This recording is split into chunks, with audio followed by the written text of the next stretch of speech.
That is the opening to one of the Scarlatti sonatas that I will be playing on my recital. That was number 6 in F major.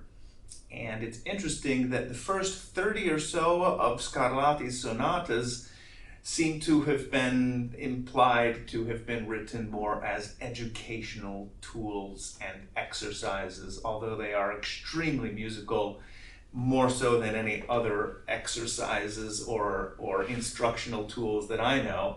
But still, you will find that they are often full of these arpeggios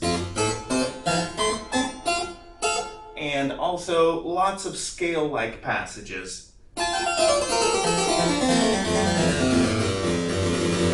I think arpeggios and scales and jumps and crossing of hands are some of the characteristics of many of Scarlatti's sonatas. And you know how many he wrote? He wrote 555 of them, at least, that we know of. It's incredible the amount of sonatas that he wrote.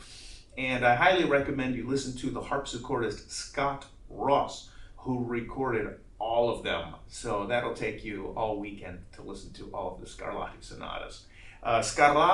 Domenico Scarlatti, was an Italian composer born in Naples. His father was also a well-known composer, Alessandro Scarlatti. And Domenico Scarlatti was born in 1685, which happens to be the exact same year that Georg Friedrich Handel was born and Johann Sebastian Bach. So 3 of the greatest Baroque composers, all born in the same year. And in fact, speaking of Handel, can you imagine that Scarlatti and Handel once supposedly even had a sort of a musical duel, a battle of the bands, you might say, battling harpsichordists and organists. And it is said that Scarlatti won the opinion of everyone as being the greater of them on the harpsichord, but Handel was better at playing the organ. So it was kind of even. They each had their own area of specialty, and Scarlatti is known to have always said Handel's name with great respect and honored the fact that he was a superior organist and such a skilled keyboard player. Let me talk a little bit about some of these pieces. Oh, but first, I gotta tell you, Domenico Scarlatti's life is just fascinating. He became the keyboard instructor, the private tutor to the Princess of Portugal. Her name was Maria Barbara, and she married the Prince of Spain. So she had to move to Spain, where she eventually became the Queen of Spain. And I heard a fascinating story about how when she was coming from Portugal to Spain, she was not allowed to bring anyone from her entourage, anyone from her court, none of her hairdressers or maids or anything like that, because I suppose they could be suspected of being spies coming from Portugal into Spain. And the only exception they made was that they allowed her to bring her private harpsichord instructor, Domenico Scarlatti, perhaps because he was such a famous musician already, but perhaps also because he was not Portuguese. He was imported from Italy. So you have an Italian composer who was living in Portugal and then moved to Spain, where he spent the last 25 years of his life. And his full-time job was basically being the keyboard instructor to the princess who became queen. So we can imagine that he must have had some incredible instruments. There's even records of what instruments he had at the time, and they were just the best available instruments in all of the world. So he had like some triple manual harpsichords, these huge things with a large range, which is why I love this particular harpsichord, this French double manual made by Frank Hubbard, because it has a very large compass. It goes all the way down to a low F and all the way up to a high G. 63 notes, which is the largest compass you'll find on any harpsichord, and it enables you to be able to perform anything written by Scarlatti. So let's talk about some of these works of his. One of his sonatas I have known nearly all my life, and so it becomes one of the most embellished upon for me. I love adding more and more layers of ornaments. The longer I know a piece, the more I feel like I need to add a few more layers of ornaments on it. It's kind of like the rings on a tree. So it starts like this.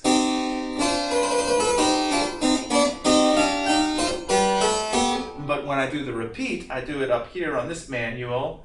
And I even add it, you know, it's not forbidden to add these embellishments. That's very Baroque, the Baroque style. As there's a repeat in there, I like to add sort of a scale-like passage as a transition from one repeat into the other. So I'll go.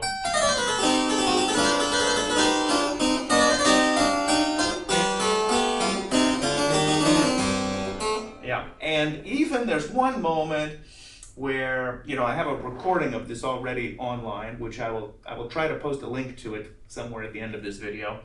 I encourage you to watch my recording that I made in a monastery in Brno in the Czech Republic. It's the library of a monastery. All the books in it are from like the 1600s and 1700s. Beautiful atmosphere there. But unlike that recording, what I've just started doing now, I'm adding even more ornaments. And I've even found this wonderful place where he comes to a spot that feels like it needs a cadenza. So I add in my own cadenza at that moment. It's sort of like this, I think.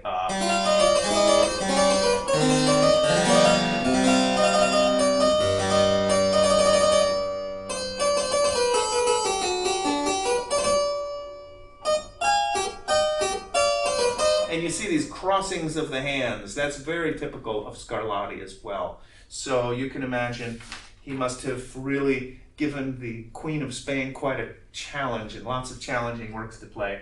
There's another one of my favorite pieces I'll be playing on this recital, which I also have. That was, by the way, K11, which stands for the Kirkpatrick number 11 in C minor.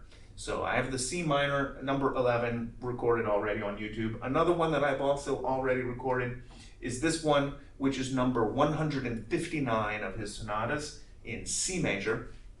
And the thing I love about this is it has a real festive party atmosphere to it.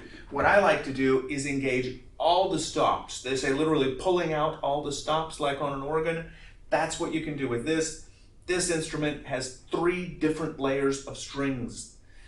2 sets of strings that are the 8-foot strings and 1 layer of strings which is called the 4-foot. So they are half the size of the 8-foot strings. That means that they sound an octave higher. And when I include them, they sound like this. You can hear the added layer. This is 8-foot plus 4-foot. You hear how it has a brighter, more festive character to it. And when I add even the other strings to it, now it's all 3 sets. Live in person, you'll hear that this has a much more radiant, fuller sound to it. And so for this piece,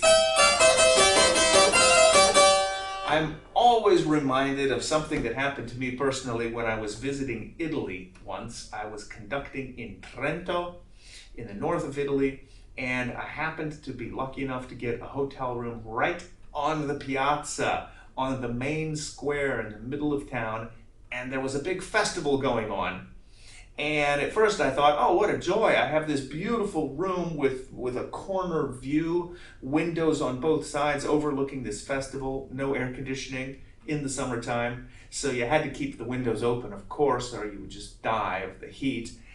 And this festival is going on, and then I realized that it just kept going on all night. And they had this Italian band of like folk musicians, and they were playing something kind of like this.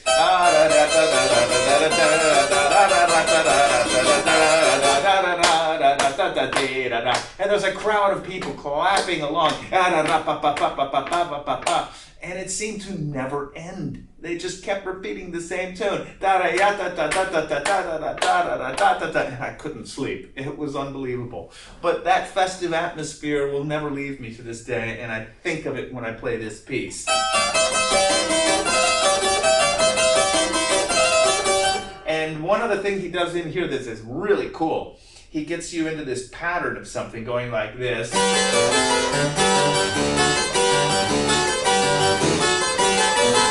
And then when he repeats it, he adds some high jumps in the right hand. So now it goes like this. These are really hard to jump to.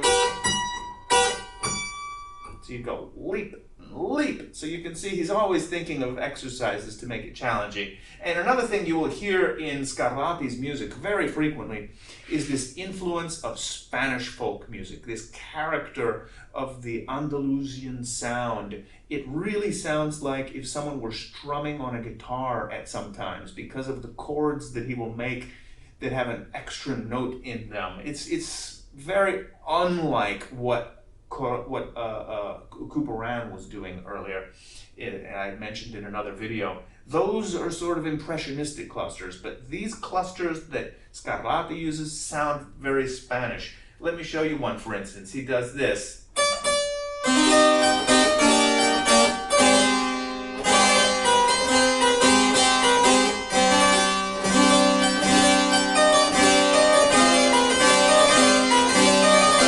That, to me, sounds just like a Spanish guitar. There's other moments in his sonatas where you hear that sound as well. So one of the other sonatas that I will play on my recital is, let me see, the one that I mentioned with the scales and arpeggios. And I have one more I'm going to play at the end, which is a very quiet piece. This one is number 466. I can't imagine having written that many pieces. And the amazing thing is, each one of them is completely different. Some people will say a lot of them sound the same.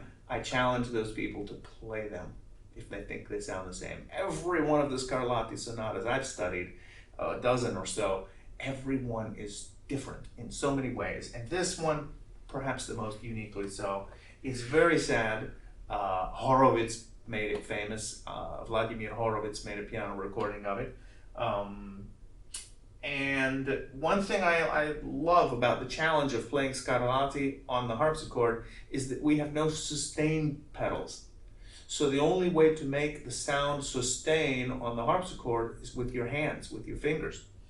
And there's a moment in here where Scarlatti has written this in the left hand.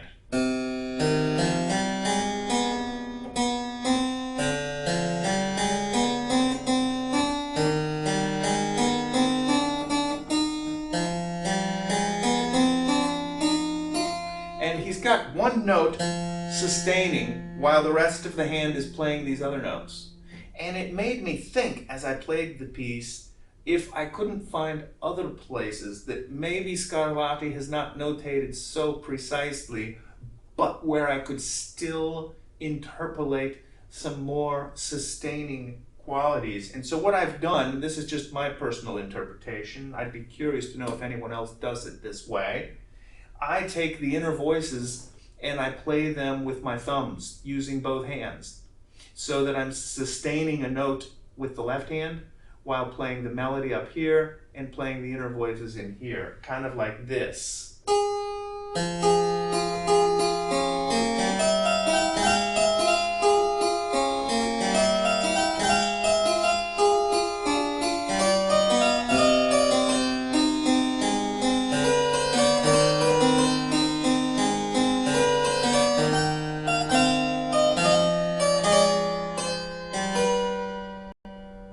That gives it a more sustained, dreamy quality, in my opinion, and it sounds warmer. I hope you will enjoy it, especially hearing this instrument live, and I will try to post some links now to some of my Scarlatti recordings that I've already recorded so you can get more familiar with his music. Hope you will enjoy it. Thank you.